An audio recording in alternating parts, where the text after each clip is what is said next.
Bonjour à tous, ce matin sur Radio Classique LCI, nous recevons Martin Hirsch. Bonjour Martin Hirsch. Bonjour. L'inventeur du RSA. Je ne vais pas vous dire monsieur le ministre, parce que vous n'avez jamais voulu être ministre, vous étiez haut commissaire aux solidarités, on s'en souvient. Mais vous ne lâchez rien, hein. Vous sortez un livre, Cela devient cher d'être pauvre, au moment où le RSA est contesté par certains, au moment où le système de protection sociale, pour certains peut-être un peu à bout de souffle, vous dites, mais attendez, c'est bien pire pour les plus pauvres d'entre nous.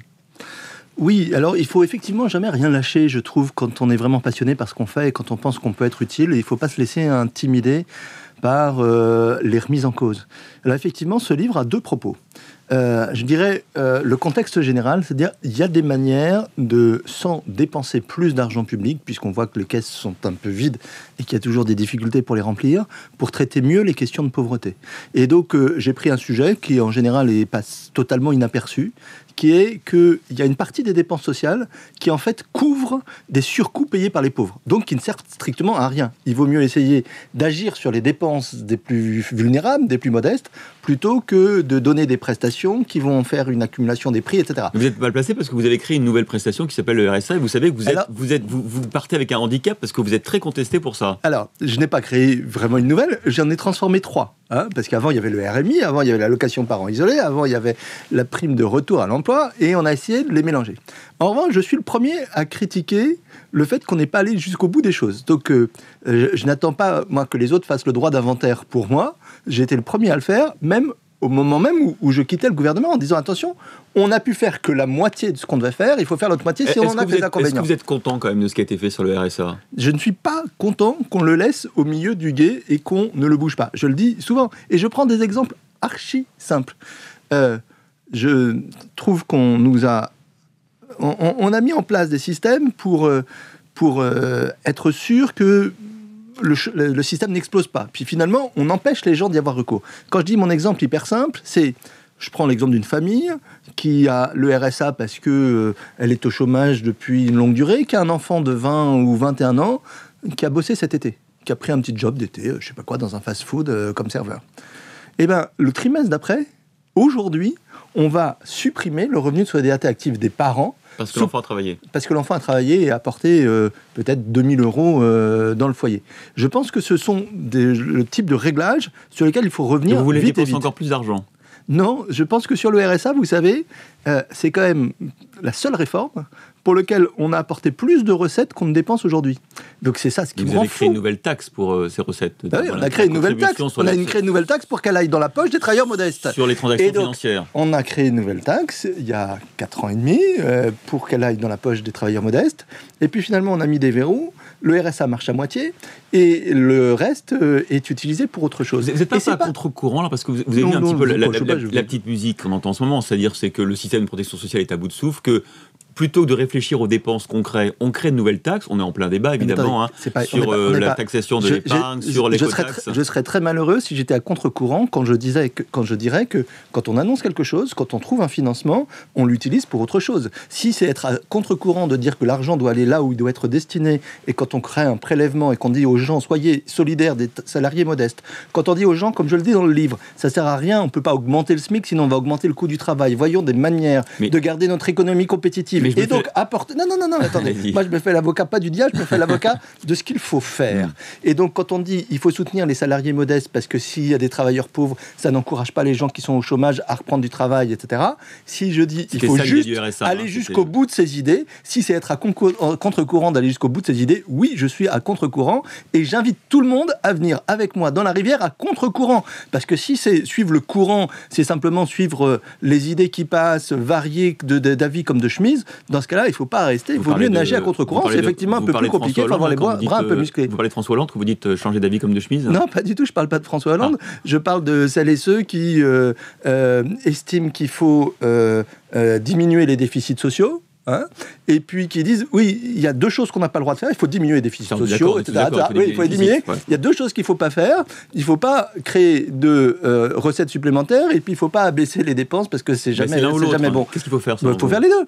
Il faut faire les deux. Mais je reprends, il faut faire les deux, puis il faut trouver des voies nouvelles. Donc les voies nouvelles que je mets dans ce livre, quand je dis cela devient cher d'être pauvre, ça veut dire simplement que quand on regarde l'inflation des plus modestes est plus élevée que l'inflation moyenne dans ce pays. Vous je regarde les loyers augmentent en même temps que les aides au logement. Quand on est pauvre, la part de revenus qu'on va consacrer, par exemple, à acheter du lait maternel, maternisé, 10% du revenu. Et beaucoup plus que pour évidemment quelqu'un 10% du revenu. Mais il y a pire, si je puis dire.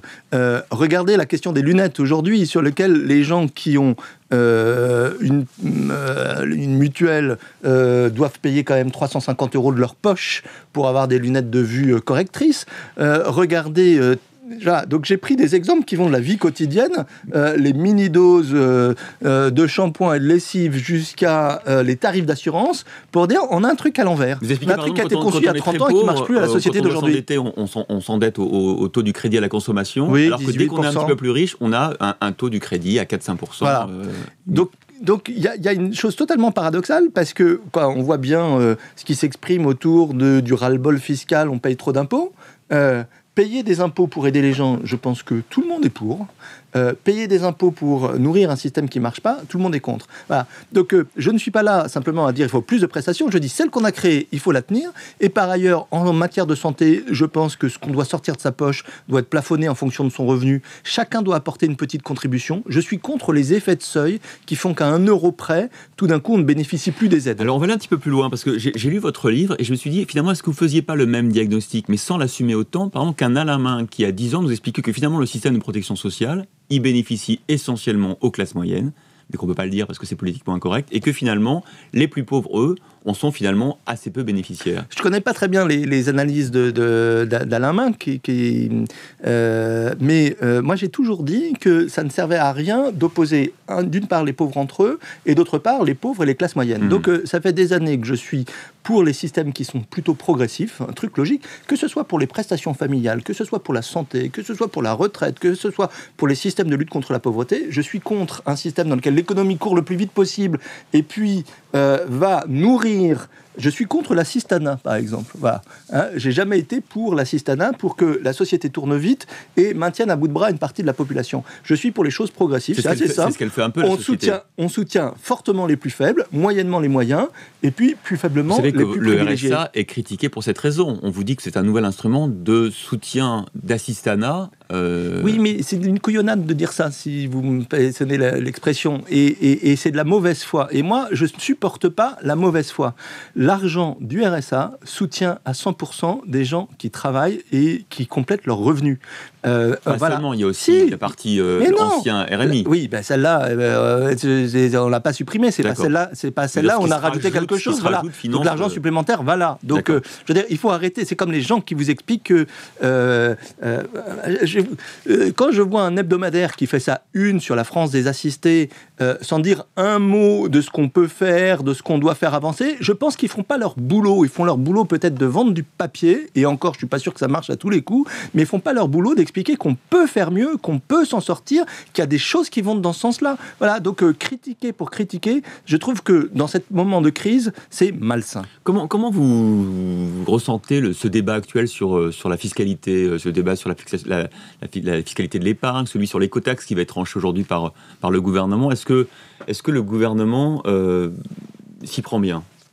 Mais je ne suis pas juge du gouvernement. Et visiblement, il est obligé d'ajuster les différentes mesures dans une situation difficile. Mais au-delà des péripéties au jour le jour, de savoir s'il faut un amendement pour corriger telle disposition, telle ou telle chose, etc., etc. Je pense que ce n'est pas ça le sujet qu'on retiendra dans les prochaines années. Le sujet qui se pose aujourd'hui, c'est est-ce que oui ou non, on doit réduire nos déficits. Et moi, j'ai beau prôner des mesures sociales, je suis pour la réduction des déficits. Quand on doit réduire les déficits rapidement, il faut mettre des prélèvements d'un côté et encore une fois, faire être attentif au recette de l'autre côté. Et c'est compliqué d'être populaire avec ça. Sur quoi on pourrait faire davantage d'économies? La dépense de médicaments, par exemple. Pourquoi? Mais parce que, on le sait, il y a même des scandales pour des médicaments qu'on rembourse qui sont dangereux. Et par exemple, je trouve ça anormal que ça soit la sécurité... Ouais. Non, je trouve ça anormal que ça soit la sécurité sociale qui paye à travers le prix du médicament, la publicité pour les médicaments, la visite médicale et les gens dont le métier est d'aller promouvoir la vente des médicaments auprès des médecins. Voilà. C'est concret. Vous savez combien ça coûte, ça ? 3 milliards d'euros. Voilà. Ça fait 3 milliards d'euros. Voilà, c'est ce système qui est immobile, qui est absurde, etc. Voilà, donc moi, c'est qu'est-ce qu'on peut enlever comme dépenses qui ne pénalisent pas les plus pauvres, parce que c'est pas leur couper leurs allocations qu'il faut faire, c'est effectivement les incitations qu'il faut créer et les choses qu'il faut remettre dans l'ordre. Alors, il y a un exemple dans votre livre qui m'a aussi frappé, c'est la contribution de chacun, les dons aux œuvres. Oui. Et en fait, c'est pas les jeux qui vous ont frappé. Mais aussi, on va en parler aussi, le bouclier, encore un bouclier. Mais non, je voulais parler d'abord de ça, c'est-à-dire que plus on est riche, moins on donne finalement. Oui, avec quelques heureuses exceptions que je remercie ici à l'antenne, qui se reconnaîtront. Il y a quelques donateurs qui s'impliquent dans la philanthropie. Mais globalement, en France, on est dans un pays... Alors, ça a un rapport avec le sujet d'avant. Parce que moi, je l'ai rencontré 36 000 fois pour différentes causes que je soutiens. Je leur ai dit, soyez généreux. Alors on me dit, oh là là, on paye trop d'impôts, etc. Donc plus on est riche, plus on considère que payant trop d'impôts, on ne doit pas servir la philanthropie, et du coup la philanthropie prend pas sa place, et du coup l'État est obligé de tout faire, et du coup le serpent se mord la queue. Donc moi je dis à celles et ceux qui ont les moyens, prenez vos responsabilités. Vous préconisez 1% des revenus chaque année. Je dis que grosso modo c'est ce que donnent les plus modestes, et les plus riches donnent 0,6% de leurs revenus. Voilà, je trouve qu'il y a une petite marge qui pourrait aider un certain nombre de bonnes causes. Alors vous parlez aussi effectivement des jeux, parce qu'on se rend compte qu'effectivement il y a beaucoup de gens défavorisés qui mettent beaucoup de leurs revenus dans les jeux, et vous proposez un bouclier sur les jeux, encore un bouclier, mais et la responsabilité dans tout ça. J'ai pas trouvé de meilleure expression, mais la responsabilité ça vaut quand on peut l'exercer, si vous voulez, pas quand on est sous influence. Vous savez que je lutte depuis longtemps contre un monde sous influence, c'est pour ça que j'ai lutté contre les conflits d'intérêts, etc., etc.